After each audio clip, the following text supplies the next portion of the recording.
shows that 66% comes from top 100 and remaining 34 from remaining. So it's like Murphy law. We all know about Murphy law. 75% or rather they say 80-20. That ratio you can see except in the colleges. Otherwise, like research institute, 92% comes from first 100 and only 8% from remaining. Management 85 versus 50.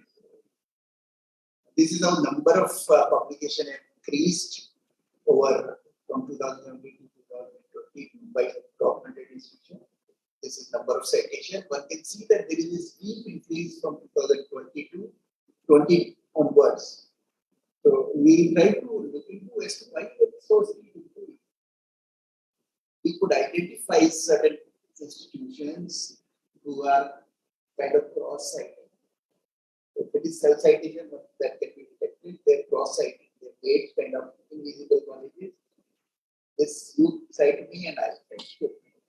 So dental colleges are being cited by engineering institutions. It should not be the case. But this is happening. It's kind of, so we have to devise methods how to stop it. This is another interesting. There are role by the ratio to 18 in that. Number of publications expected after the 18 is much higher for promotions. Yes. That might be also. See, the private institution, like Mantriji said that they'll put another banner. They said they'll put another banner. We have another ranking, ARIA ranking, which is on innovation, another banner.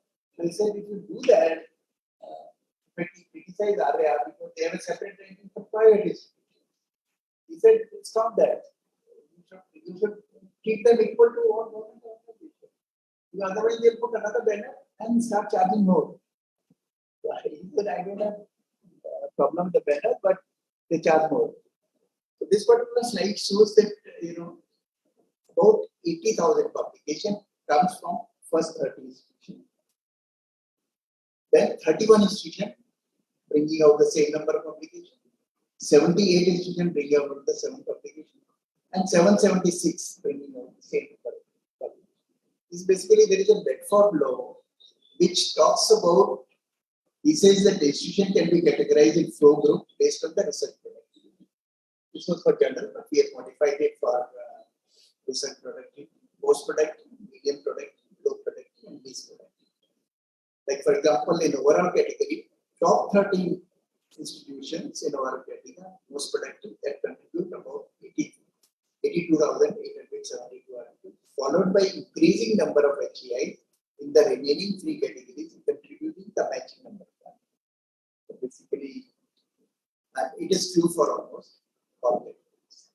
This is the representation: 13, 31, 78, 776 institutions contributing the same number. The same is true for highly cited papers. You can see that first 100 contributes maximum, 89% in case of management, 88% in pharmacy, and remaining much lesser. This is top 100 institution in comparison to remaining. One can see that same distribution. What is more interesting is that 66.80 versus 33.50 has now changed to 65. So this is decreasing and this is increasing. This trend is across all categories, is also visible. So that means that institutions, remaining institutions are bringing out highly cited publication. That may include malpractices like self-citation, cross-citation, but it is visible. This is also highly cited publication, top 100 institution, and remaining institutions. Again, the same, you can see that this ratio is decreasing now. But top 100 are bringing less. This is in comparison to Word, India, and NIRF applicant. The Word, India, how much percentage is there in different subject domain, and how much is already there in IRF, India ranking institution. you can see that in case of engineering, 93.76% institutions are already participating. That representation is already there. So, that IR is growing. It is represented. Most of the research is there in IR already. So, what is also visible is that India's production in comparison to world is increasing from 3.22 in 16 to 4.55 in 2022. And NIR eligible institutions has also increased from 66.80 to 65. But this is not increased, but there's an increase in between in this column. Last column, remaining institutions is decreasing, but of course there is a deviation in 2020.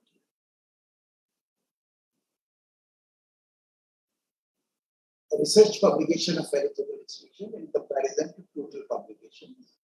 So again, you can see that percentage of NIRF eligible publications has increased from 67.91 to 81.35, which means that more institutions are applying now for NIRF ranking and they are producing more research. This also shows that the same figure that while one parallel is increasing, another parallel, remaining institutions are increasing. Now, we still have a lot of institutions who have zero publication. They apply for NIRF ranking. In overall categories, 7.04%, college is 28%. So there are a lot of institutions that have zero publication, which means out of 30 they get zero. They may not be getting rank also, but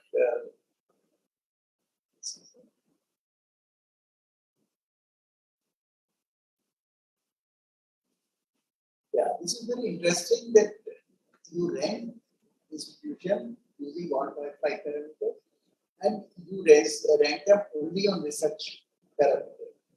There is a very high degree of correlation. So if you are good at research, your ranking will be sure.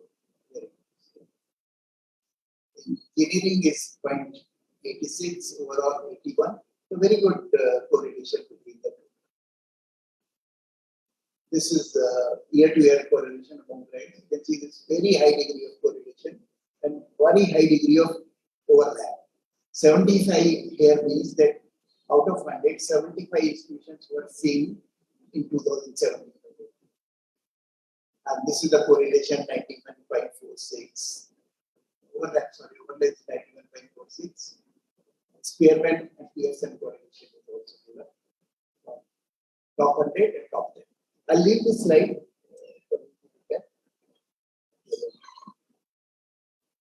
This is management, pharmacy. There are many places where top 10 institutions are saying 100%. This is how rank institutions are divided regional wise. So most of it is from south, 35%, followed by 10%. What should be the reason?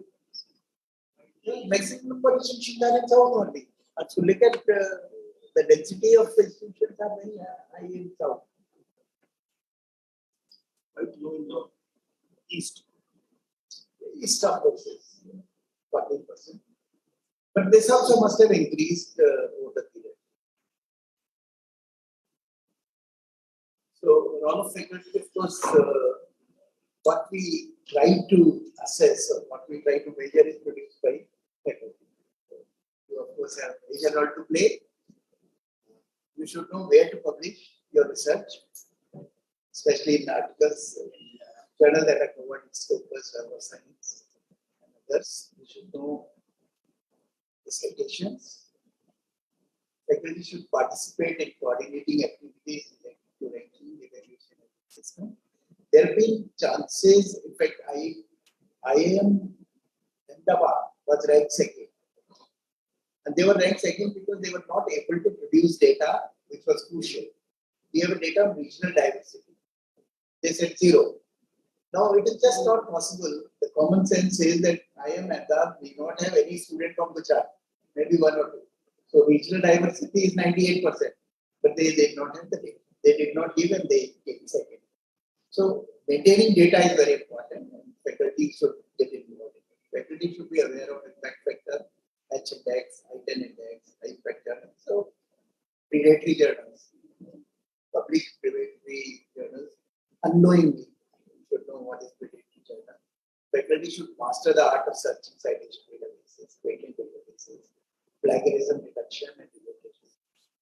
All NIRF ranking parameters do not contribute equally to total ranking score. That is something that we should realize. In fact, in IIT Delhi, the director decided that he will fill in all the vacant positions of faculty, including library position, because library staff is considered faculty. We have spent time there, remember? We filled them on. IIT Delhi started with 5th in engineering. Now, this year there was 2nd in engineering. So, we very methodically went around looking at the criteria, how they were, work towards it, and the results are obvious. So, one should know that all ranking parameters do not contribute equally. What matter most, one should know.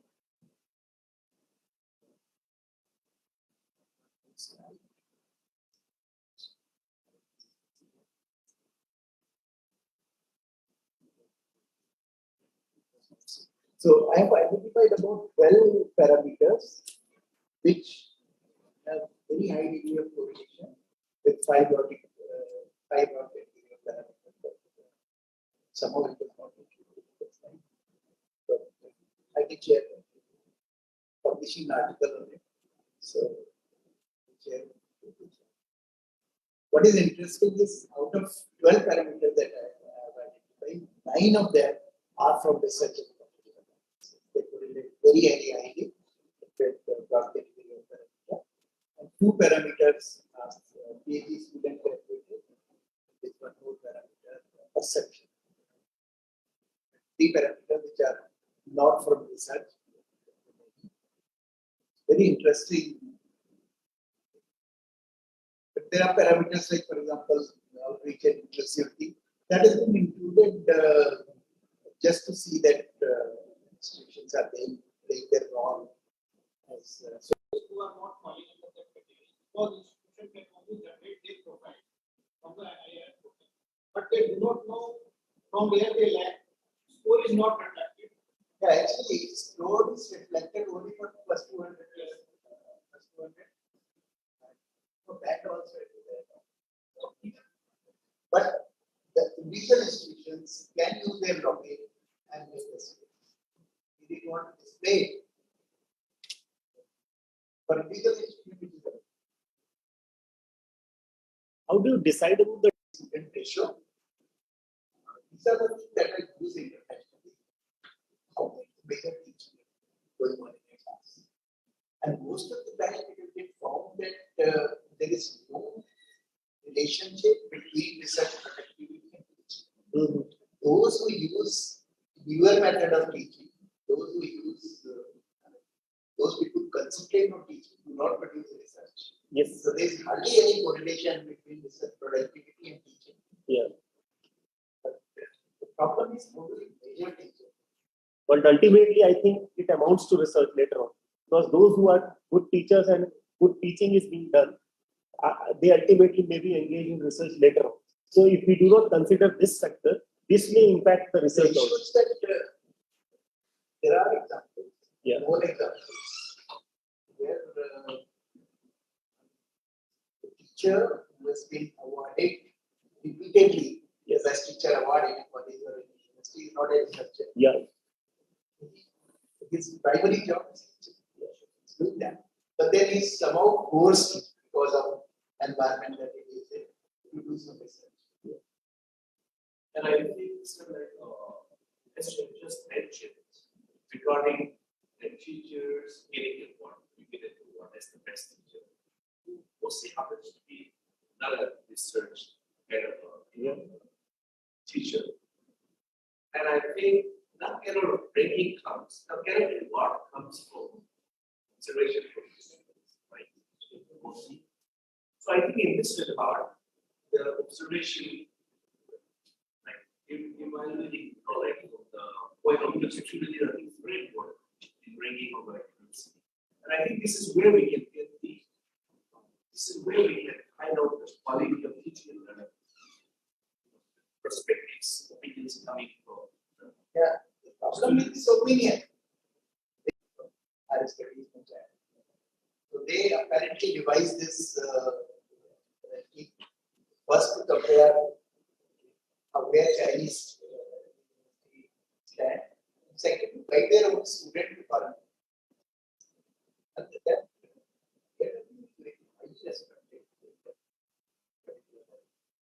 remaining all writings are completely media, all media publication, just to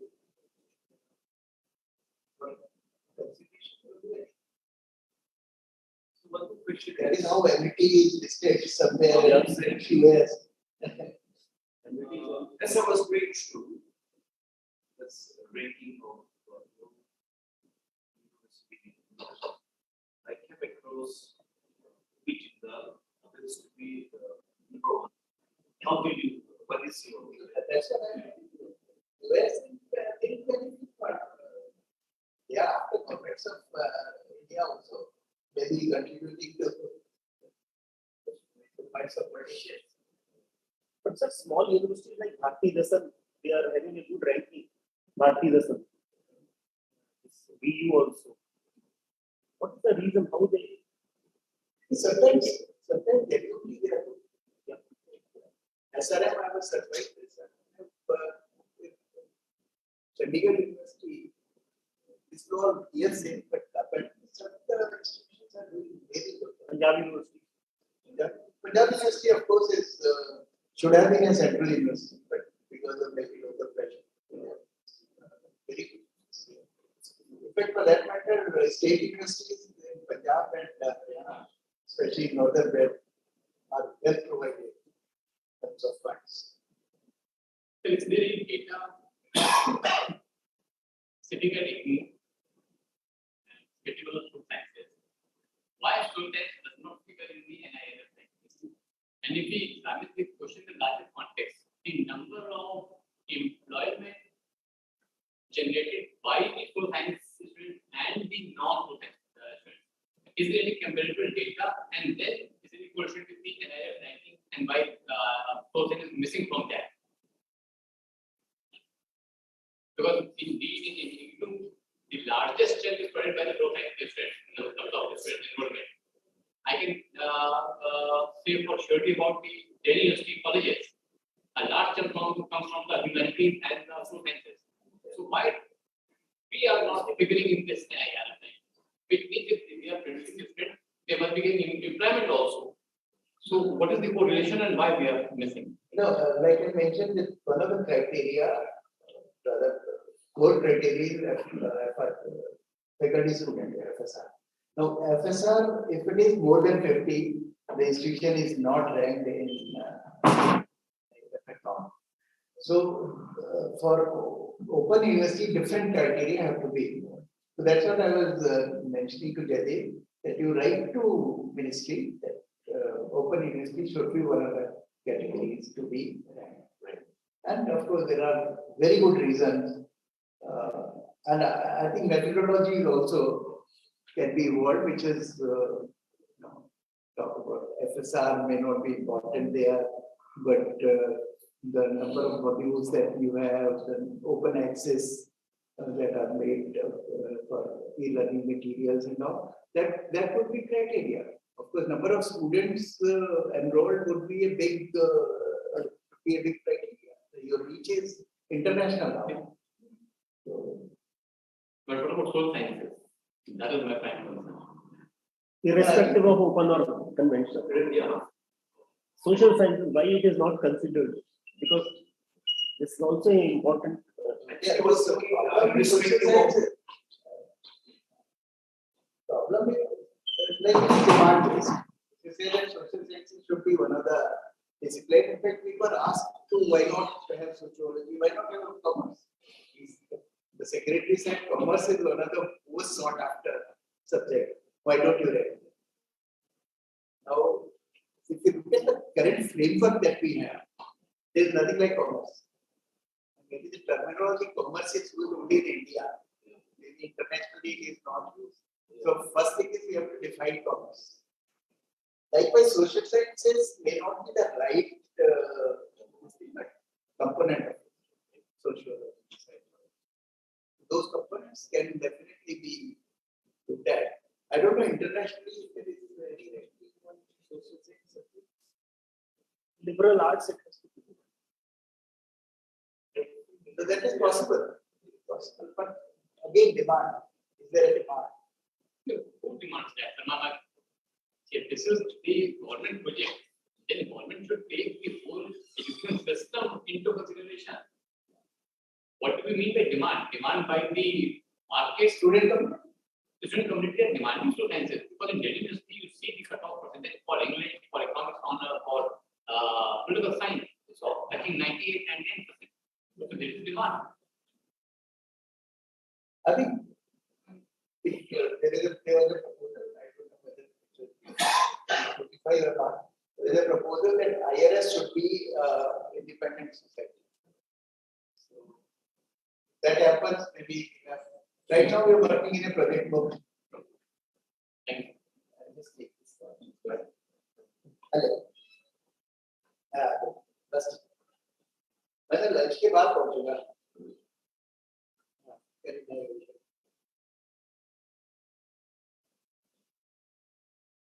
कोई नहीं मैं पहुंचा हाँ बिल्कुल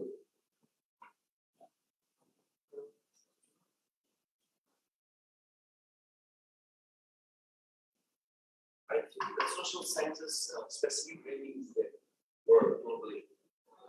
Best Yeah, I think we should go down to that micro levels now, right? Like example, like Harvard University, its overall score is 7.4. Then followed by university. Yeah, we should go to micro level now.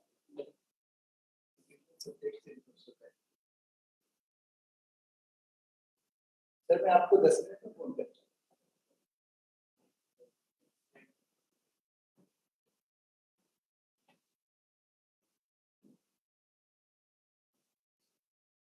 यदि की presentation आप distribute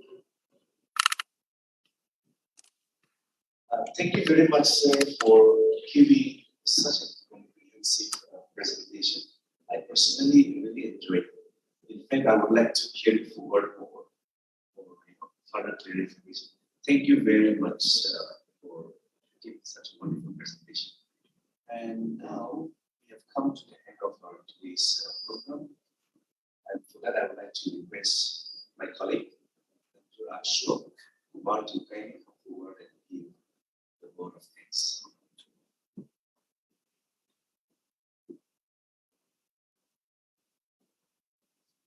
Thank you, sir.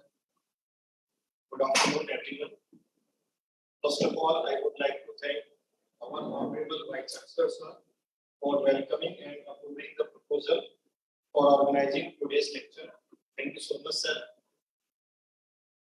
I would like to thank today's speaker, Dr. Gandhi, sir, for accepting our invitation and for the wonderful presentation on such a relevant topic. Thank you so much, sir. I would like to thank Director, School of Social Sciences, for chairing the session and also being very supportive. Thank you, ma'am.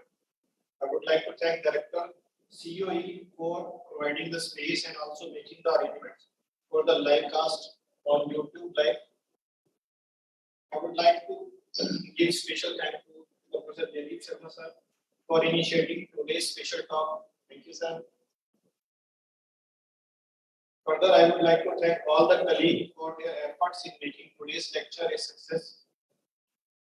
I would like to thank staff members from the SOS for helping with different arrangements.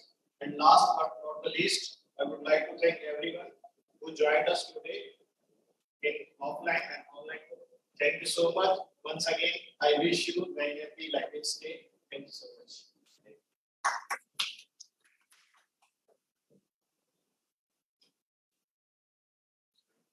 You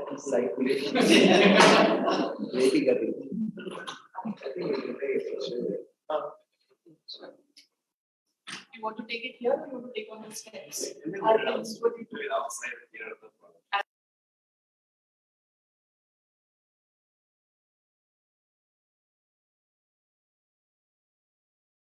Thank you, ma'am. So good morning, everyone. I, on behalf of the School of Agriculture, Indira Gandhi National Open University, and personally, I welcome all of you to the webinar on